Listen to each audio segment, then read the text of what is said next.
Asalaamu calaykum asxaabay siibtiin halkan ka warama welcome to my channel kusoo dhawaada channelka Sara Road maanta caruuray karas caruurayda la soo nadiifiyay oo qurux badan nanaankeedina waa kaas oo loo soo diyaariyay ruqaaxa basasha yaanyada kaaroodka liinta daaniyaha wax kasta barandha ama viazi saa u taqaantiinba jabka lagu siiyay meeshaas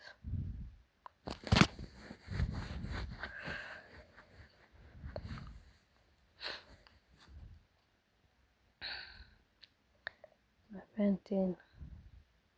markaas waa iska karaysaa dabkeeda jak lagu siiyay iyadoo la habeeyo special dhadhanaankeedii waxay dhammaan loo dhamaystirin waa kaas marka soo dhawaada channelka intaad soo gaarto subscribe dheh comment like caruurayda bariiska lagu cunaayo waa kaas bariis yar oo iska qabow spiceska saas loogu badinin oo bariis cad ah oo basal iyo alaab yar lagu daray ee lagu cunaa waa kaas waa la shiiday jak liinta iyo afakaadhada adduunkeeda jak lagu siiyay intaad ay la socoto aad u mahadsantahay comment qurux badan soo bixi bye.